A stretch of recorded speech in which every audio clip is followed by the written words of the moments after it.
Salvete omnes! My name is Darius and this is The World That Was. Today I'll be taking a quick look at some pre-Roman cider from Gaul.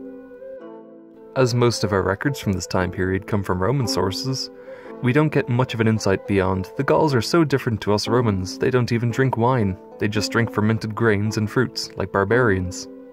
And while these records are, inherently, completely biased records, they do provide a very decent look at what they did drink. Since we know that apples were cultivated in this region, and the region also has a history of cider production, we can therefore infer that Gauls created a very archaic form of cider, which I'll now attempt to do. In any case, let's now take a look at the world that was.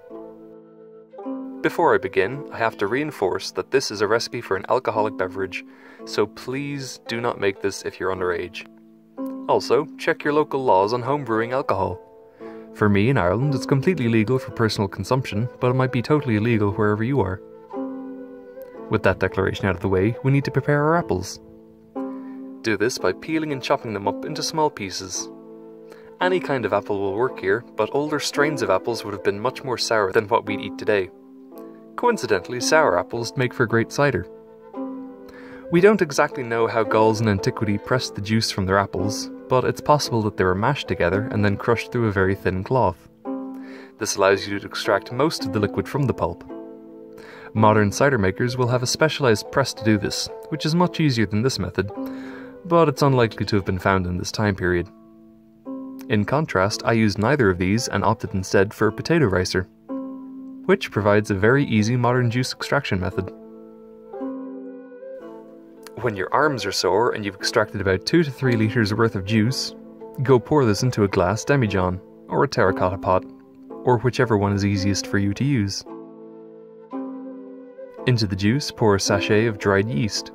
While this, of course, was not available in antiquity, it's a faster and much more reliable way of getting cider to ferment today.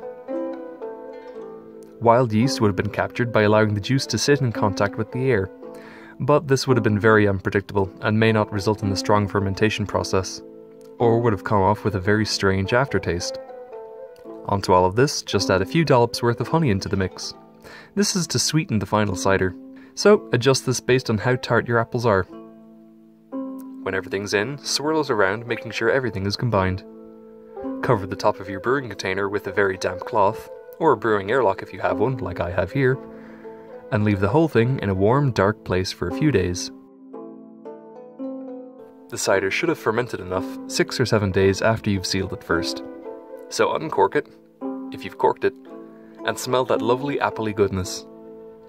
Decant this using a siphon, taking care not to disturb the sediment at the bottom of the pot. The finished drink is lovely and smooth and has a very mild carbonation thanks to the natural fermentation process. This batch was also quite strong and sweet due to the honey. While you can of course drink this as is, and I highly recommend it, heating a glass of this up slightly and adding a spoonful of honey before you drink it really improves the aroma and also cuts the sharpness a little bit more. All in all, whichever way you drink it, it's wonderful to keep you warm on a cool autumn evening. While most of this recipe was constructed from what we know about modern brewing processes, it's not unlikely to have been prepared in a very similar way, obviously excluding the use of a potato ricer or airlock.